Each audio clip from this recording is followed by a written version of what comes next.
마태복음의 큰 그림을 그려보도록 하겠습니다. 성경의 주제는 하나님 나라. 성경의 내용은 예수 그리스도이시죠. 그럼 마태복음의 주제는 하나님 나라.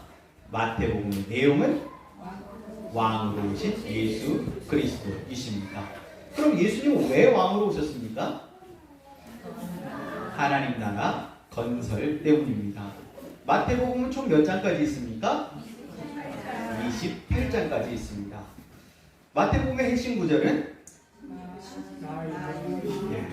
16장 16절 다 같이 시작. 시몬 베드로가 대답하여 이르되 주는 그리스도시요 살아계신 하나님의 아들이시니라. 살아계신 하나님의 아들 선지 그리스도.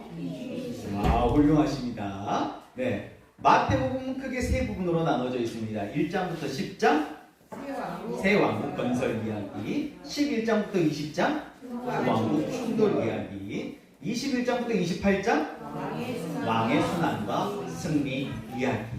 새 왕국 건설 이야기는 처음 1장 2장은 왕에 대한 이야기죠. 왕으로 오셨다. 그분이 왕으로 오셨다는 증거가 뭐예요? 계보가 있다는 거죠. 정통성. 그러면 예수님의 계보는 어떻게 시작합니까?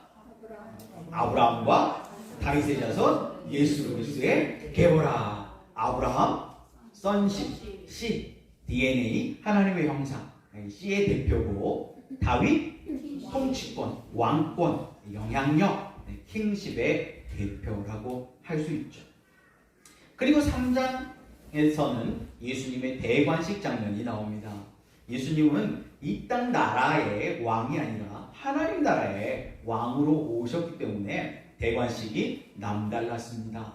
그 대관식은 바로 세례 요한의 세례를 받는 장면 속에서 살펴볼 수 있었는데요. 예수님께서 세례를 받으실 때 놀라운 일이 일어납니다. 세례를 받으시고 물 위에서 올라오실 때 하늘이 열리죠. 또 하나님의 성령이 비둘기와 같이 임하는 것을 느끼십니다. 그리고 세 번째, 하나님의 음성이 들리는데 이는 내 사랑하는 아들이요 내 기뻐하는 자라. 그러니까 지금 성자 예수님께서 세례를 받으시고 성령 하나님께서 함께 하시고 성부 하나님께서 말씀하시는 겁니다. 삼위일체 하나님이 함께 하시는 대관식의 현장이에요. 그리고 나서 예수님은 곧바로 성령에게 이끌리셔서 시험을 받으시기 위해 광야로 가십니다. 왕으로 오신 예수님께서 시험을 받아야 할 이유가 하나도 없는데 예수님은 왜 광야로 가셔서 40일 동안 굶주리시고 세 가지 시험을 받으셨을까? 오늘 말씀 속에서 그 의미를 함께 찾아보도록 하겠습니다. 앞으로 우리는 새 질서에 대해서, 또 왕의 권세에 대해서, 또 하나님 나라는 침노하는 나라라는 것, 그리고 왕국의 승자, 왕국 백성이 누구냐? 그리고 예수님께서 본진인 예루살렘에 입성하시는 이야기, 그리고 최후 승리하는 이야기, 6개월 동안 마태복음을 함께 살펴볼 예정입니다. 우리가 이렇게 마태복음을 공부해야 되는 이유가 뭐예요? 마태복음은 우리가 앞으로 살아가야 할 우리 인생의 방향과 목표를 정확하게 알려주는 책이기 때문입니다. 그럼 마태복음이 이야기하는 우리가 살아가야 할 방향과 목표가 무엇입니까? 같이요. 시작. 우리가 하나님 나라를 세워가는 킹덤 빌더입니다. 많은 사람들이 천국 복음, 하나님 나라 복음을 오해합니다. 예수 믿고 천당 가자. 물론 그것도 중요하죠. 우리가 천국 가는 것도 중요합니다. 그러나 하나님 나라의 본질적인 의미는 하나님의 통치가 임하는 현장이에요. 꼭 어디 장소가 아니라는 거죠. 그래서 우리의 마음이 하나님 나라가 되고 우리의 가정이 하나님 나라가 되고 우리 교회가 하나님 나라가 되기를 축복합니다. 우리가 하나님 나라를 세워가는 킹덤 빌더랍니다. 단지 구원받고 천국 가는 것이 우리의 목표가 아니고 우리가 하나님 나라를 세워가는 킹덤 빌더가 되어야 하는 것이 우리 인생의 방향과 목표라고 마태복음은 말씀하고 있습니다. 왕으로 오신 예수님께는 4가지 이름이 있었습니다. 어떤 이름이 있었죠? 네? 하나님의 아들. 그렇죠. 또 예수, 또 그리스도 또 임마누엘. 임마누엘. 와우, 다 노트 정리를 해놓으셨나봐요. 와우, 좋습니다. 하나님의 아들이라는 의미는 sonship, 우리가 잃어버린 sonship, 하나님의 형상을 회복하기 위해 오신 분이시다라는 의미였죠. 그리스도라는 의미는 우리가 잃어버린 킹십을 회복하러 오신 분이시다. 그래서 기름 부음 받은 자라는 의미의 메시아로 예수님은 오셔서 그 기름 부음을 우리에게 전달하기 위해 오셨다. 그래서 우리가 잃어버린 왕권, 제사장권, 선지자권을 회복시키기 위해 오신 분이시다. 이런 의미였어요. 또 예수와라는 의미는 구원자라는 의미였죠. 그래서 그가 자기 백성을 그들의 죄에서 구원할 자, 죄를 용서해 주기 위해 죄 문제를 해결해 주기 위해 오신 분이라는 의미죠. 임마누엘이라는 뜻은 함께 하시는 분이라는 뜻이었어요. 하나님이 우리와 함께 하시다라는 의미. 예수님에게는 이 네 가지 이름이 있어요. 이 네 가지 이름은 네 가지 약속을 의미하는 겁니다. 그런데 우리가 예수님이라고 부르니까 예수님, 구원자라는 의미만 잘 아는 거예요. 다른 하나님의 아들 그리스도, 임마누엘은 우리가 잘 부르지도 않고 잘 고백하지도 않고 잘 알지도 못하는 거예요. 그래서 마태복음을 통해서 하나님의 아들 그리스도, 또 임마누엘로 오신 그 예수님을 우리가 알고 믿고 체험하고 경험하고 하나님께 영광 돌리는 저와 여러분들이 다 되시기를 축복합니다.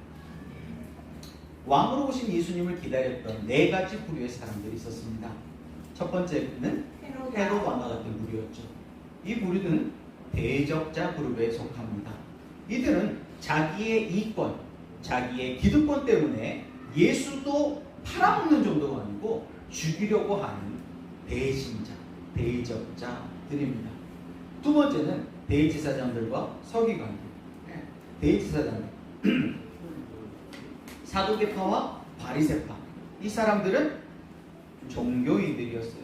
이들이 왜 종교인이 되어버렸나요? 마음을 잃어버린 형식주의에 빠졌기 때문입니다.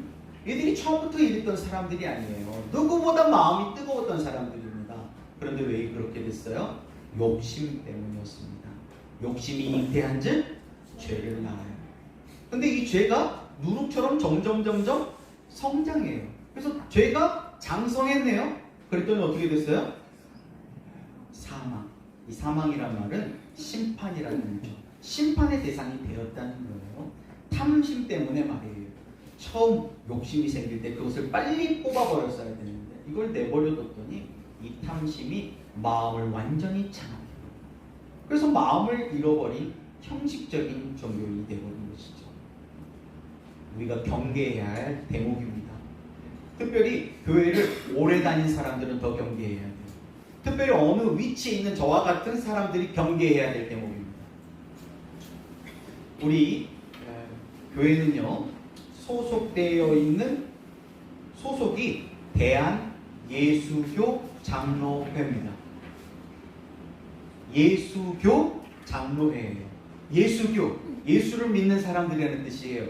예수를 믿는 교회. 그런데 이 교회를 잘 치리하고 통치하기 위해서 장로회를 둔다는 뜻이에요. 그런데 오늘날에는 장로교가 된 것 같아요. 뭘 믿는 거예요? 예수 믿는 겁니까? 장로를 믿는 겁니까? 자기가 주인이 돼버려요. 장로교뿐만입니까? 감리회예요. 근데 감리교가 된 것 같아요. 침례회예요. 근데 침례교가 된 것 같아요. 성결회예요. 근데 성결교가 된 것 같아요. 교회의 주인은 예수님 뿐이십니다. 네. 사람이 돼서는 안 돼요. 그런데 욕심이 그렇게 만들더라는 거예요. 세 번째 그룹은 목자들이었습니다. 이 목자들은요, 목격자들이었어요. 이들이 목격자가 될 수 있었던 이유는 무엇이었어요? 간절함이었습니다. 누구보다도 예수님이 필요한 사람들이었어요. 그때 당시에 너무나 천대받던 사람, 소외되었던 사람들이었기 때문에 누구보다도 메시아를 기다렸던 사람들입니다. 여러분, 오늘 주일 예배가 기다려지셨습니까? 그랬다면 너무 잘된 일이에요. 우리가 마음을 잃어버린 형식주의에 아직 빠지지 않았다는 증거예요. 그렇게 기다렸던 이 목자들은 이 기쁜 소식을 처음 목격한 목격자들이 되고, 이 기쁜 소식을 전하고 예수님께 가장 먼저 달려가서 합당한 찬양을 올려드렸던 사람들입니다. 네 번째 부류의 사람들은 동방박사들이었죠. 동방박사들은 어떤 사람들이었습니까? 합당한 경배, 예배자들이었습니다. 이들은 이미 누리는 것이 많았어요. 이미 만족스러운 삶을 살고 있었습니다. 그런데 무엇 때문에? 목숨까지 걸고 그 악이 왕을 경배하러 왔을까요? 과감하게 자기의 기득권을 내려놓았던 사람, 헤롯 왕과는 정반대의 부류에 속한 사람들이었습니다. 이들은 형식적이지 않았어요. 대제사장들은 알았습니다. 어디서 태어나는지까지 정확하게 알았어요. 그런데 가지 않았어요. 그런데 이들은 목숨까지 걸고 갔습니다. 일어나 갔어요. 네, 오늘 우리 찬양했듯이 일어나 나아갑니다. 그래서 합당한 경배를 올려드립니다. 오늘 저와 여러분들이 함께 드리는 이 예배가 우리 주님께서 받으시기에 합당한 경배와 예배되기를 소망합니다. 우리 지난 시간에 이제 회개에 대해서 보면서 이 세례에 대해서 공부하면서 성장의 단계, 회개와 세례와 성령의 기름 부음이 이게 1단계, 2단계, 3단계처럼 이게 순서가 있다라는 것을 함께 살펴보았습니다. 구원은 회개로 받습니다.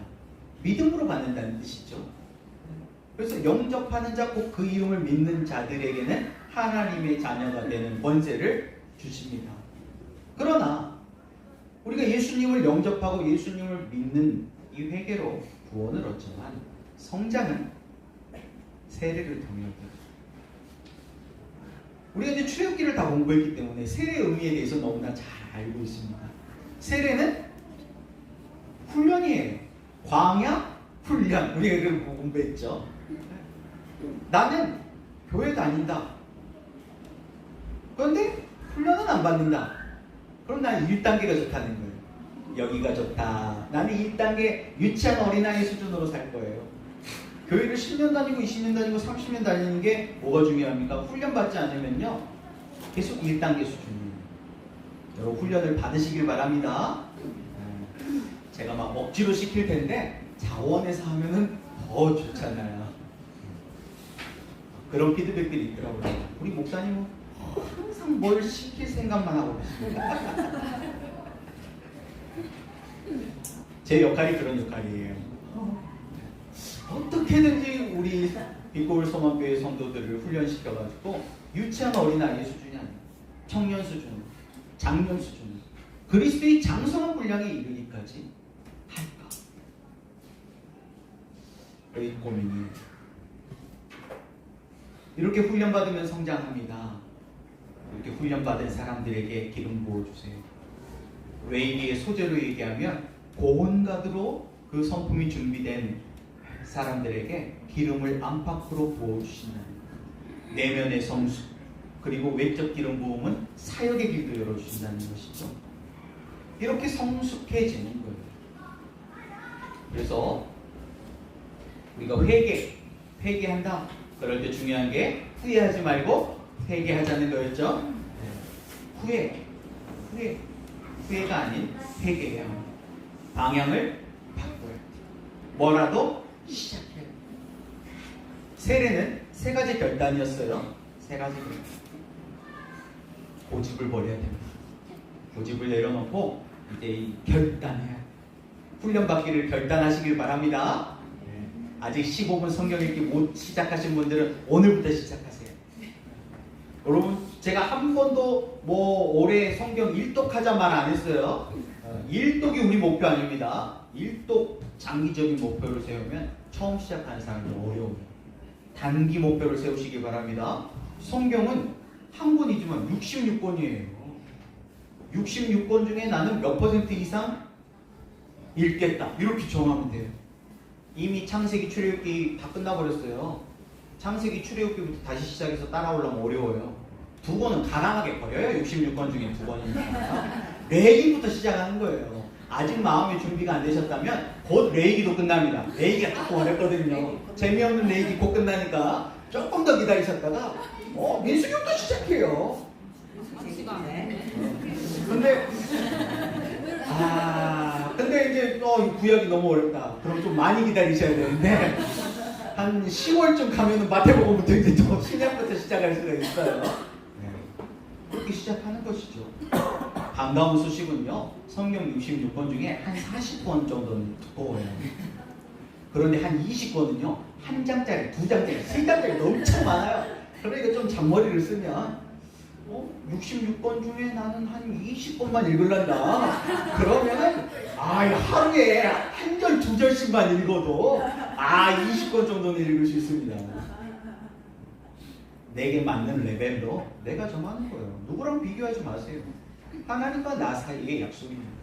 여러분 결단하시기 바랍니다. 기름 부음, 성령 충만이죠. 성령을 따라 살겠습니다. 그런데 출애굽기로 말하면 성령 충만이 다른 것 아니에요. 말씀 충만, 예배 충만이 성령 충만이에요. 신의 삶과 성막, 말씀 훈련, 예배 훈련 아닙니다. 그런데 사람들이 다른 것에서 충만을 찾으려고 해요. 그럼 말씀 충만, 예배 충만 하시기를 바랍니다. 그럼 성령 충만은 따라오는 거예요.